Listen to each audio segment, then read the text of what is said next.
Start करने के लिए ये वाला बटन पावर ऑन ऑफ का होता है, इसको लॉन्ग प्रेस करेंगे तो मशीन ऑन हो जाएगी आपकी। ये इसकी विंडो है, इसको इस तरीके से ये 90 डिग्री अप हो जाती है और इसी तरीके से ये बेंड हो जाती है। ठीक है, ये आपकी ऑन हो गई है वेंडिंग मशीन। मशीन को अगर आपको ऑफ करना है, इसको लॉन्ग प्रेस दबाएंगे, मशीन आपकी ऑफ हो जाएगी सेम बटन से। ऐसी सिंगल प्रेस से मशीन ऑन हो जाएगी। ठीक है, ये बटन जो है ये प्रिंटर ओपन करने का बटन है। इसको मैं नीचे की तरफ करूंगा इस तरीके से, तो ये बटन प्रिंटर ऑन हो जाएगा मेरा। जब प्रिंटर ऑन हो जाएगा तो यहाँ पे लिखा हुआ आ जाएगा पैनल ओपन। ठीक सकते हैं, ये सिग्नल हो गया। बंद करने के लिए दोनों साइड से दबाना है, ऐसे करके ये बंद हो जाएगा। ये ग्रीन में चेंज हो गया, वो कलर हट गया। ठीक है, अब बात करते हैं इन सब बटन्स की। ये पहला बटन जो होता है ये होता है फ्रीज का बटन। इसको जैसे ही मैं दबाऊंगा, ये मैंने दबाया, यहाँ पे देख सकते हैं फ्रीज लिखा हुआ आ गया। ठीक है, ये फ्रीज आ गया, इसका मतलब होता है कि अगर डॉक्टर को ऑन स्क्रीन ग्राफ स्टडी करना है तो वो स्क्रीन को फ्रीज कर सकता है। इसको हटाने के लिए दोबारा दबाएं, ये फ्रीज का बटन हट जाएगा। ये बटन जो है आपका, ये अपग्रेडेबल टू NIBP होता है, तो ये बटन किसी यूज का नहीं है।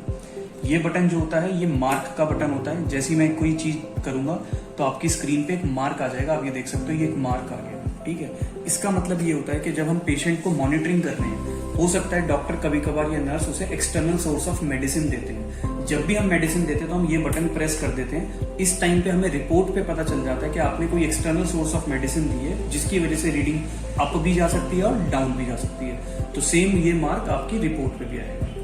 ये होता है FHR1 और FHR2 की साउंड को सुनने के लिए। अभी आप देख सकते हो जो साउंड का ऑन है वो FHR1 पे है। मैं इस हर्ट वाले बटन को दबाऊंगा, ये FHR2 पे आ जाएगा। सेम वे दोबारा दबाऊंगा, FHR1 पे आ जाएगा। ये दो बटन वॉल्यूम के प्लस माइनस के होते हैं। आप देख सकते हैं यहाँ वॉल्यूम घट रही है और इंक्रीज हो रही है। ऐसी सेम वे डाउनवर्ड एरो से डिक्रीज होगी। ये बटन प्रिंटर स्टार्ट करने का बटन है। इसको मैं अभी आप देख सकते हो प्रिंटर पे क्रॉस लिखा हुआ है।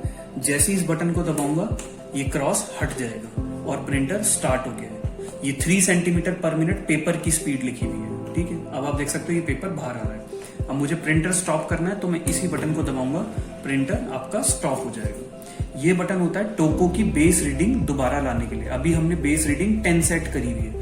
नॉर्मली क्या होता है, जब हम टोको की प्रोब लगाते हैं तो हमारे हाथ का प्रेशर भी मशीन ले लेती है, प्रोब ले लेती है। तो जब एक बार आपके पास प्रोब सेट हो जाए, इस बटन को आप दबाइए तो ये ऑटोमेटिकली जो बेस रीडिंग होती है उस पे आ जाएगा। अब जो उसके बाद रीडिंग आएगी वो एक्चुअल रीडिंग है। ठीक है, ये आपके सारे कनेक्टर्स हैं। अब मैं FHR प्रोब कनेक्ट कर रहा हूँ। प्रोब के ऊपर ये एरो बना हुआ है प्लस ये मार्क है। अगर आप कभी भी प्रोब लगाते हुए कभी भी प्रेशर ना डालें, बहुत आराम से करें। जब इसे स्लॉट मिल जाएगा तो ऑटोमेटिकली इसे अंदर की तरफ प्रेस करेंगे, ऐसे टक साउंड आएगी, तो इसका मतलब आपकी प्रोब कनेक्ट हो चुकी है। निकालने के लिए कभी भी प्रोब को ऐसे ना खींचे, हमेशा ये कनेक्टर पकड़े, इस कनेक्टर को पीछे करें, तभी प्रोब निकलेगी। ठीक है ना।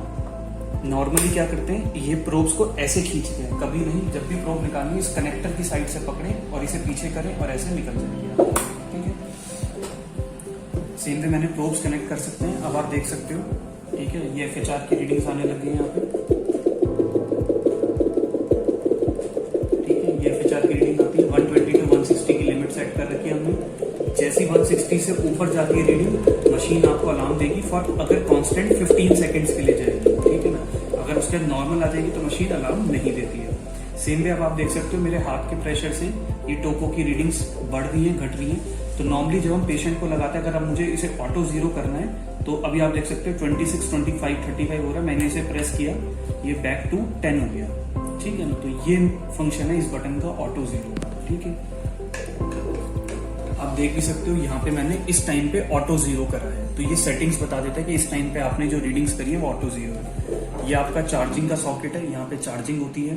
ठीक है ना, आपका चार्जर लगता है, दिस इज दी चार्जर। ठीक है ना, ये चार्जर है।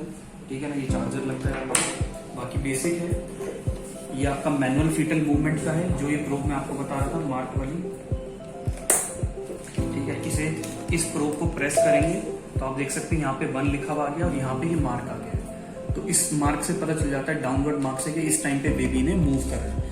ऐसे ही ये पेशेंट दबाएगा, यहाँ 2 हो गया, यहाँ एक और देख सकते हैं दोबारा मार्क आ गया। ठीक है, सो डेट एंड टाइम मशीन के अंदर फीड रहती है।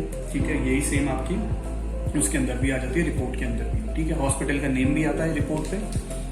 पेपर लगाना भी मैं आपको बता देता हूँ, ठीक है।